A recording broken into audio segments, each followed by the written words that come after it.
আসসালামু আলাইকুম রহমতুল্লাহ। সম্মানিত দর্শক শ্রোতা ভাই এবং বোনেরা, আপনাদের শবে বরাতের ঠিক একদিন আগে শুভেচ্ছা জানাচ্ছি।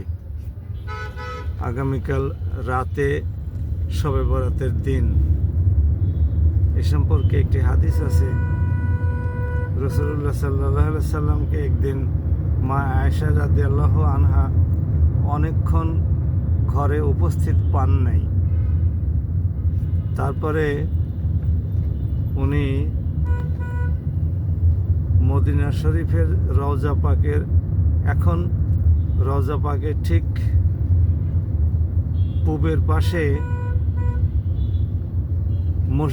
জান্নাতুল বাকি আছে। আপনারা যারা হজে গেছেন তারা জানেন। আয়েশা রাদিয়াল্লাহু আনহা খুঁজতে খুঁজতে এই কয়েকশো গজ দূরে মসজিদে নববী যেখানে শেষ হয়েছে পূবের দিকে, ঠিক সেখানেই জান্নাতুল বাকির দেওয়াল শুরু হয়েছে। স্লোপ সিঁড়ি দিয়ে উঠে গেট দিয়ে জান্নাতুল বাকিতে ঢুকতে হয়। একটাই ঢোকার গেট, একটাই বের হওয়ার গেট। সেখানে গিয়ে জান্নাতুল বাকিতে রাসূলুল্লাহ সাল্লাল্লাহু আলাইহি সাল্লামকে দোয়া করা অবস্থায় দেখতে পেলেন। দোয়া শেষে মা আয়েশা রাদিয়াল্লাহু আনহাকে রাসূলুল্লাহ সাল্লাল্লাহু আলাইহি সাল্লাম জিজ্ঞেস করলেন, হে আয়েশা, তুমি কি জানো আজকের রাতটি কিসের? তো সাহাবীরা সাধারণত রাসূলুল্লাহ সাল্লাল্লাহু আলাইহি সাল্লাম কোনো প্রশ্ন করলে জবাবে বলতেন যে আল্লাহ এবং তার রসুলই ভালো জানেন। এরপরে রাসূলুল্লাহ সাল্লাল্লাহু আলাইহি সাল্লাম বললেন, আজকের রাতটি হচ্ছে 15ই শাবানের রাত। নিসফে মিন শাবান, শাহরু নিসফে মিন শাবান, অর্থাৎ শাবান মাসের 15 তারিখের রাত। এইভাবে আসলে হাদিস পাওয়া যায় শবে বরাত সম্পর্কে। কালামে পাকে লাইলাতুন মুবারাকাতুন বলা হয়েছে,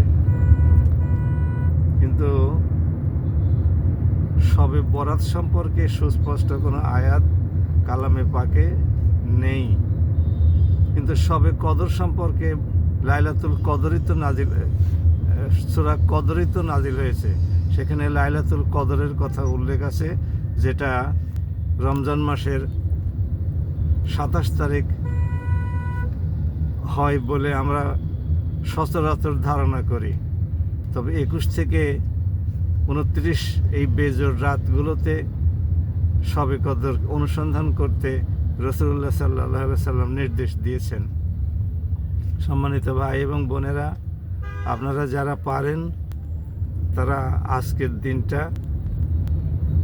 মঙ্গলবার এবং বুধবার, এই 3টি দিন যদি রোজা রাখতে পারেন, যাদের শক্তি সামর্থ্য আছে, যাদের ডায়াবেটিস আছে, যারা সুস্থ, তারা চেষ্টা করতে পারেন। অথবা যাদের কোমরে, হাঁটুতে, টাকনুতে, ঘাড়ে, হাতের কনুইতে ব্যথা আছে, তারাও এই রোজাগুলো রাখতে পারেন। দয়াময় আল্লাহ আমাদের সবার নসিবে শবে বরাতের বরকত এবং রহমত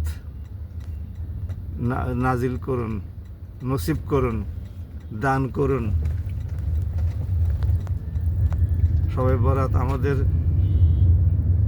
মরহুম পিতামাতা, ভাই বোন, আত্মীয় স্বজন, পাড়া প্রতিবেশী সহ সকল মুসলিম উম্মার মাগফিরাতের জন্য আমরা দোয়া করব।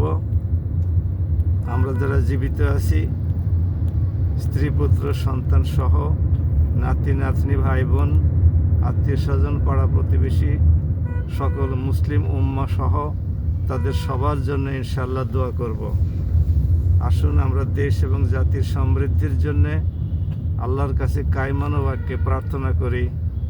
আল্লাহ যেন আমাদের এই বাংলাদেশ মুসলিম রাষ্ট্র সহ সকল মুসলিম রাষ্ট্রের কল্যাণ দান করেন, মুসলিম শাসকদের মধ্যে ঐক্যবদ্ধ হওয়ার তৌফিক দান করেন, এবং যারা অমুসলিম আছেন তাদের জন্য আমরা দোয়া করব যেন তারা ইসলামের ছায়াতলে এসে দুনিয়া এবং আখেরাতের কল্যাণ হাসিল করে। সম্মানিত ভাই এবং বোনেরা, আমার এই ইউটিউব চ্যানেলটির নাম হলো ডক্টর আতাউরস অ্যানালিসিস। যদি আমার এই ভিডিওটি আপনাদের ভালো লাগে তাহলে চ্যানেলটি সাবস্ক্রাইব করুন এবং পাশে থাকা বেল আইকনটি ক্লিক করে রাখুন। আল্লাহ হাফিজ।